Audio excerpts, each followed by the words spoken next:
সমস্যাটা কি? আমার মারে ভাই। কে মারে? আমার বউ। কেন? এটা কি আমার কাছে যৌতুক দাবি করে? আমি যৌতুক দিতে পারতেছি না দেখে আমার প্রতি নাইতে পারে।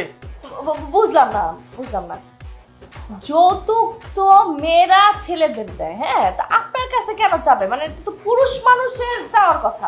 নিয়ম তো এইটাই আছিল, কিন্তু আমার বেলায় উল্টা ওইসি কি ভাবি, আমি যখন বিয়ে করছিলাম তখন কাবিন নামায় 10 লাখ টাকা কাবিন আমার দেলাকে ছিল। আর বিয়ার কয়দিন পর থেকে আমার কাছ থেকে তালাক দাবি চায়, তালাকের সাথে 10 লাখ টাকা ফেরত চায়। আমি 10 লাখ টাকা কেমনে দিব? আমার বেচলেও তো 1 লাখ টাকা হইব না। কোনটারে যৌতুক বলে আর কোনটারে দেনমোহর বলে এইটা সম্পর্কে আপনার কোনো ধারণা নাই, অথচ বিয়া করে বসে আছেন, আবার কাবিন দিচ্ছেন 10 লাখ টাকা আপনি। হ্যাঁ, আপনার তো কিডনি বেচে টাকা আদায় করা উচিত। তুমি রাগ করতেছো কেন? সমাধান করে দাও, সমস্যা কি? সমাধান দিয়ে ধর। আপনার বউ তালাক কেন চায়? কি করছেন তার সাথে? ব্যবসা ভাই। বলা ভাবছিলাম কি যে আমার বই মনে হয় ডিভোর্সের ব্যবসা করে, কিন্তু ও মা গো মা, আনতে 14 গোষ্ঠী ডিভোর্সের ব্যবসা করে। কারণ ব্যাপারটা আমি খুলে দিতেছি। বিয়া করার আগে আমার কইছিল যে বিয়ার পর আমার আমেরিকা নিয়ে যাবো।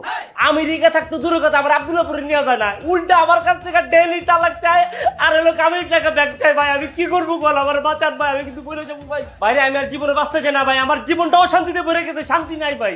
আপনাকে মতো মানুষের লেগে শান্তির মরে গেছে। হ্যাঁ, খোঁজ খবর নিয়ে বিয়ে করবেন না?